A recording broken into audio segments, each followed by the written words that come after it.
सफल होते ही दुनिया आपके भीतर अनेक खूबियां ढूंढ लेती है और असफल होते ही हजार कमियां।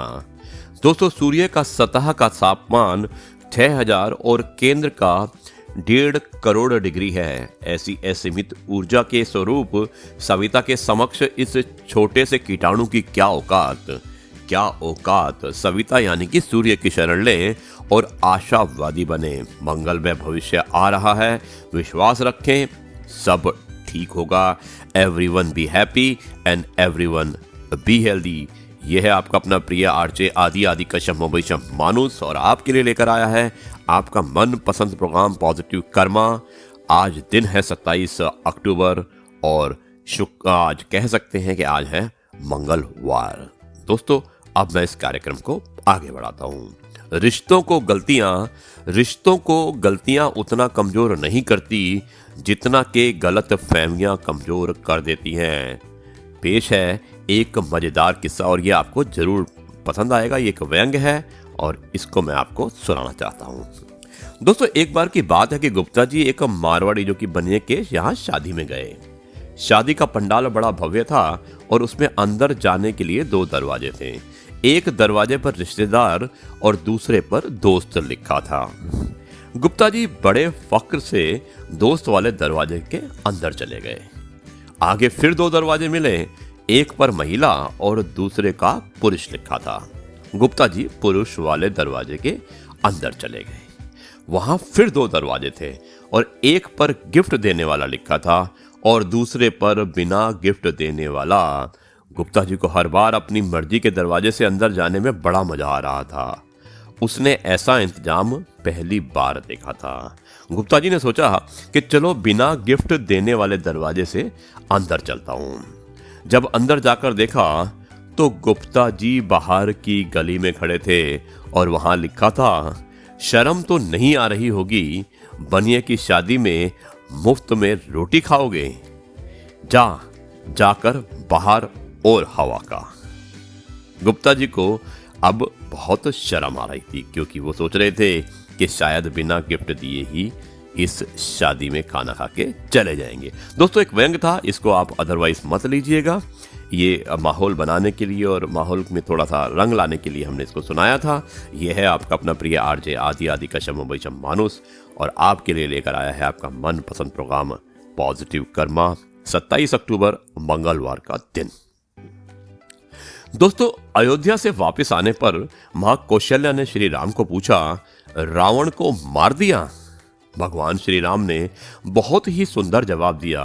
उन्होंने कहा, महाज्ञानी, महाप्रतापी, महाबलशाही, प्रखंड पंडित, महाशिव भक्त, चारों वेद के ज्ञाता, शिव तांडव स्रोत के रचयिता, लंकेश को मैंने नहीं मारा, उसे मैंने मारा है, यानी कि उसकी ईगो ने मारा है, मैंने नहीं मारा। दोस्तों, ये था जवाब और मुझे उम्मीद है कि ये जवाब आपको पसंद आया होगा। A nice person will always be in memory, a better person will always be in dream, but a sincere person will always be in the heart. Good morning दोस्तों, सुप्रभात। और ये है आपका अपना प्रिय आरजे आदि कश्यप मुंबई चा मानुस। माना कि वक्त सता रहा है, अगर कैसे जीना है, माना कि वक्त सता रहा है मगर कैसे जीना है वो भी तो बता रहा है। दोस्तों, ये अब मैं इस कार्यक्रम को थोड़ा और आगे लेके चलता हूं और मिलते हैं हम एक छोटे से ब्रेक के बाद और फिर मैं आपको सुनाऊंगा इस कार्यक्रम को।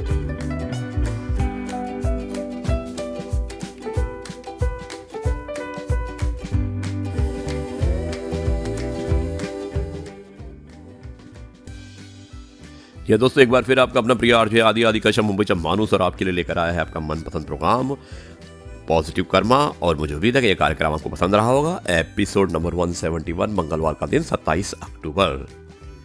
अपना सपना दूसरों को दिखाने के लिए बहुत साहस चाहिए होता है। बहुत फर्क होता है किसी को जानने और समझने में। जानता वो है जो साथ होता है और समझता वो है जो पास होता है। हर कोई सुख की चाबी ढूंढ रहा है, पर सवाल यह है कि सुख को ताला किसने लगाया। यह है आपका अपना प्रिय आरजे आदि कश्यप। और अब मैं सुनाता हूं आपको आज का विचार। और आज के विचार का शीर्षक है मेरा दोष क्या था। मैंने और उसने, हम दोनों ने यह सोचा कि मेरा भी घर हो, मेरा भी घर हो, हम दोनों का घर हो। आगंतुक के लिए हमने कई स्थान देखे। अंत में एक स्थान हमें पसंद आया। हमने महात्मा का सिद्धांत अपनाया, अपना काम स्वयं करो और एक सुंदर सा घर बनाया। तीनों से एक होती शाखा वाले नीम के पेड़ तले छाया में ढके अपने घर। उस दिन मैं बहुत ऊंचा उड़ा जब मेरी रानी चिड़िया ने अंडा दिया। मैं था ऊपर, निगाह नीची, जितना अधिक खाद्य चोंच में दबा पाता दबाया, ले उड़ा। 3 से 1 होती शाखा वाले नीम के पेड़ तले छाया में ढके अपने घर, जहां देख मैं हताश हो गया, मैं निराश हो गया। ना मेरी रानी चिड़िया, ना अंडे से मेरा बच्चा। इससे पहले मैं रो पाता, काला कौआ आया, मुझे चोंच में दबाया, सब देखते रहे टुकुर टुकुर। उसने मुझे बहुत ऊंचे से उल्टा गिरा दिया। आज मैं अपनी रानी चिड़िया को नहीं, कुछ दिन निगरानी बाद अपने बच्चे को नहीं, उस काल कोए को ढूंढ रहा हूं। कौन है वो नृशंस हत्यारा, किससे पूछूं मेरा दोष क्या था, देव दोष क्या था। दोस्तों, ये था आज का विचार और मुझे उम्मीद है कि आपको पसंद आया होगा। बिना भाई के साथ के जब रावण हार सकता है और भाई के साथ से श्री राम जीत सकते हैं, तो हम किस घमंड में हैं। सदा साथ रहिए, कोशिश करें कि परिवार कभी ना टूटे। यह है आपका अपना प्रिय आरजे आदि कश्यप, मुंबई का मानुस। और आपके लिए लेकर आया है आपका मनपसंद प्रोग्राम पॉजिटिव कर्मा, मुंबई से। और आज दिनांक है 27 अक्टूबर, मंगलवार का दिन। अब मैं इस कार्यक्रम का जो आखिरी चरण होता है कहानी के रूप में होता है, और कहानी का शीर्षक है बचपन के दिन। दोस्तों, मैं सुनाता हूं एक छोटे से ब्रेक के बाद। जाइएगा मत, मैं आता हूं वापस जल्दी।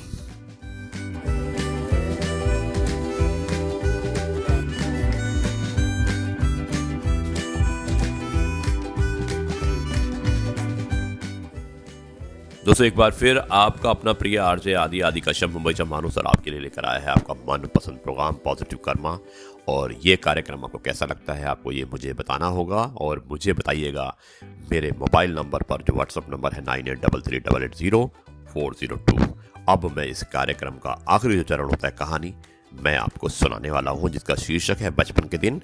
और आप सभी लोग बचपन में स्कूल गए होंगे, उसके बारे में एक बहुत ही मार्मिक वाकयात है जो मैं आपको बताना चाहता हूं और आपकी मेमोरीज को वापस लेके जाना चाहता हूं। सुनिएगा बचपन के दिन।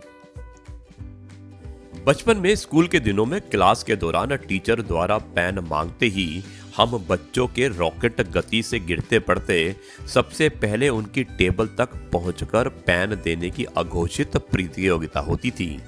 जब कभी मैम किसी बच्चे को क्लास में कापी वितरण में अपनी मदद करने उसके पास बुला ले, तो मैडम की सहायता करने वाला बच्चा अकड़ के साथ अजीबो शहंशाह बना क्लास में घूम घूम कर कापियां बांटता और बाकी के बच्चे मुंह उतारे गरीब प्रजा की तरह अपनी चेयर से ना हिलने की बाध्यता लिए बैठे रहते।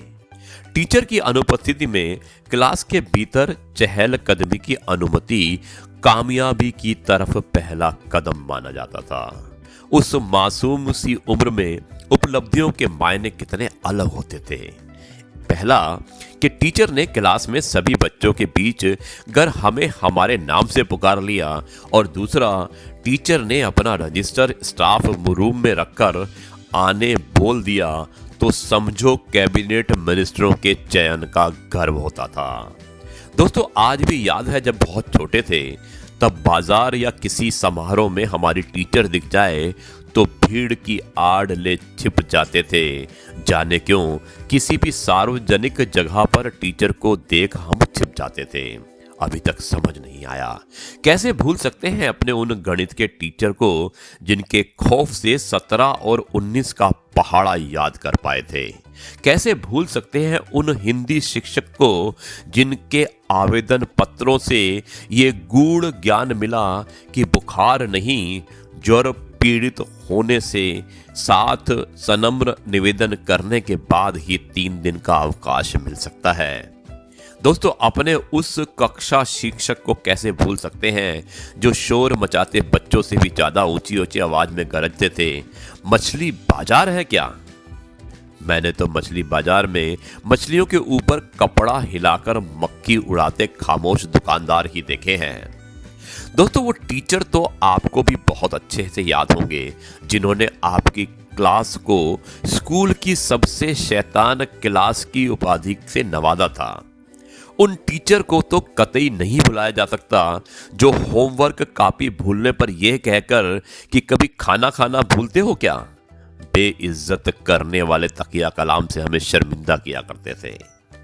टीचर के महज इतना कहते ही कि एक कोरा पेज देना पूरी क्लास में फड़फड़ाते 50 पन्ने फट जाते थे। क्या आप भूल सकते हैं कि गिद्ध सी पैनी नजर वाले अपने उस टीचर को जो बच्चों की टेबल के नीचे छिपाकर कॉपी के आखिरी पन्नों पर चलती दोस्तों के मध्य लिखित गुप्त वार्ता को ताड़कर अचानक खड़ा कर पूछते थे, तुम बताओ मैंने अभी अभी क्या पढ़ाया था? दोस्तों, टीचर के टेबल के पास खड़े होकर कॉपी चेक कराने के बदले यदि मुझे 100 दफा सूली पर लटकना पड़े तो वो क्लास में टीचर के प्रश्न पूछने पर उत्तर याद ना आने पर कुछ लड़कों के हाव भाव ऐसे ही होते थे कि उत्तर तो जबान पर रखा है, बस जरा सा छोर हाथ नहीं आ रहा। ये ड्रामेबाज छात्र उत्तर की तलाश में कभी छत ताकते और कभी आंखें तरकते, कभी हाथ झटकते, देर तक आडंबर झेलते झेलते आखिर टीचर के सब्र का बांध टूट जाता। You, yes you, get out from my class, यही तो कहती थी हमारी टीचर। सुबह की प्रार्थना में जब हम दौड़ते भागते देर से पहुंचते तो हमारे शिक्षकों को रत्ती भर भी अंदाजा ना होता था कि हम शातिर छात्रों का ध्यान प्रार्थना में कम और आज के सौभाग्य से कौन कौन सी टीचर अनुपस्थित है कि इसके मुआयने में ज्यादा रहता था। आपको भी तो याद है टीचर, आपको तो याद ही होगा कि टीचर याद है ना जिन्होंने ज्यादा बातें करने वाले दोस्तों की सीट्स बदल उनकी दोस्ती कमजोर करने की साजिश की थी। मैं आज भी दावा कर सकता हूं कि 1 या 2 टीचर्स शर्तिया ऐसे होते हैं जिनके सर के पीछे की तरफ अदृश्य एक शक्ति होती है। परीक्षा के बाद जांची हुई कापियों का बंडल थामे कापी बांटने वाले क्लास की तरफ आते शिक्षक साक्षात सुनामी की तरह लगते थे। ये वो दिन थे जब कागज के एक पन्ने को छूकर खाई विद्या कसम के साथ बोली गई बात संसार का अकाट्य सत्य हुआ करती थी। मेरे लिए आज एक रहस्य सुलझा है कि खेल के पीरियड का 40 मिनट छोटा और इतिहास का पीरियड यही 40 मिनट लंबा कैसे हो जाता था। सामने की सीट पर बैठने के नुकसान में तो थे, कुछ फायदे भी थे। मसलन चौक अगर खत्म हुई तो मैम के इतना कहते ही कि कोई भी जाओ और बाजू वाली क्लास से चौक ले आओ। सामने की सीट में बैठा बच्चा लपककर क्लास के बाहर दूसरी क्लास में मे आई कम इन कह सिंघम एंट्री करते थे। सरप्राइज चेकिंग पर हम पर कापियां जमा करने की बिजली भी गिरती थी। सभी बच्चों को चेकिंग के लिए कापी टेबल पर ले जाकर रखना अनिवार्य होता था। टेबल पर रखे जा रहे कापियों के ऊंचे ढेर में अपनी कापी सबसे नीचे दबा आने पर तूफान को जरा देर के लिए टाल आने की तसल्ली होती थी। दोस्तों, हर समय एक ही डायलॉग सुनते, तुम लोगों का शोर प्रिंसिपल रूम तक सुनाई दे रहा है। अमा हद है यार, अब प्रिंसिपल रूम बाजू में है, इस बात पे हम बच्चों की लिप्स सर्जरी का सिलवा दोगे या जीभ कटवा दोगे क्या? हमें भी तो प्रिंसिपल रूम की सारी बातें सुनाई देती हैं। हमने तो कभी शिकायत नहीं की। और वो निर्दयी टीचर जो पीरियड खत्म होने के बाद का 5 मिनट पढ़ाकर हमारा लंच ब्रेक को छोटा कर देते थे। याद है मुझे, चंद होशियार बच्चे हर क्लास में होते हैं जो मैम के क्लास में घुसते ही याद दिलाने का सेक्रेटरी वाला काम करते थे। मैम, कल आपने होमवर्क दिया था। जी, मैं आता है कि इस आइंस्टाइन की औलाद को डंडों से धुन के रख दो। तमाम शरारतों के बावजूद ये बात सो आने सही है कि बरसों बाद उन टीचर्स के प्रति स्नेह और सम्मान बढ़ जाता है। अब वो किसी भी मोड़ पर अचानक वो मिल जाए तो बचपन की तरह अब हम छिपेंगे नहीं। आज भी जब मैं स्कूल या कॉलेज की बिल्डिंग के सामने से गुजरता हूं तो लगता है कि एक दिन था जब ये बिल्डिंग मेरे जीवन का अभिन्न हिस्सा थी। अब उस बिल्डिंग में ना मेरे दोस्त हैं और ना हमको पढ़ाने वाले वो टीचर्स। बच्चों को लेट एंट्री से रोकने और गेट बंद करते स्टाफ भी नहीं है जिन्हें देखते ही हम दूर से चिल्लाते थे, गेट बंद मत करो भैया प्लीज। और वो बूढ़ी सी बाबा भी नहीं है जो मैम के सिग्नेचर लेने जब लाल लाल रजिस्टर के साथ हमारी क्लास में घुसते तो बच्चों में खुशी की लहर आ जाती, कल छुट्टी है। अब स्कूल के सामने से निकलने से एक टीस सी उठती है जैसे मेरी कोई बहुत अजीज चीज छिन गई हो। आज भी जब उस इमारत के सामने से निकलता हूं तो पुरानी यादों में खो जाता हूं। दोस्तों, स्कूल कॉलेज की शिक्षा पूरी होते ही व्यवहारिकता के कठोर धरातल में अपने उत्तरदायित्व को निभाते, दूसरे शहरों के रोजगार का पीछा करते और दुनियादारी से दो चार होते, जिम्मेदारियों को ढोते हमारा संपर्क उन सब से टूट जाता है जिनसे मिले मार्गदर्शन, स्नेह, अनुशासन, ज्ञान, ईमानदारी, परिश्रम की सीख और लगाव की असंख्य कोहिनूरी यादें किताब में दबे मोर पंख सी साथ होती हैं जब चाहा खोलकर उस मखमली एहसास को छू लिया। दोस्तों, ये थी कहानी और बचपन की यादें जो स्कूल के बचपन की यादें थी और मुझे उम्मीद है कि ये कहानी आपको पसंद आई होगी और आप भी अपने बचपन में चले गए होंगे। यह है आपका अपना प्रिय आरजे आदि कश्यप मुंबई से मानुस। अब इस कार्यक्रम को यहीं पर समाप्त करता है और आपसे इजाजत चाहता है। कल आपसे एक बार फिर मुलाकात होगी एक नई कहानी, नए किस्से, नई कविता और नई बात के साथ। तब तक के लिए मैं आपसे कहता हूँ नमस्कार, गुड बाय, जय हिंद, वंदे मातरम, भारत माता की जय। ये है आपका अपना प्रिय आरजे आदि कश्यप मुंबई से मानुस और आपके लिए कल एक बार फिर लेके आएगा आपका मनपसंद प्रोग्राम पॉजिटिव कर्मा और एपिसोड नंबर होगा 172। जय हिंद।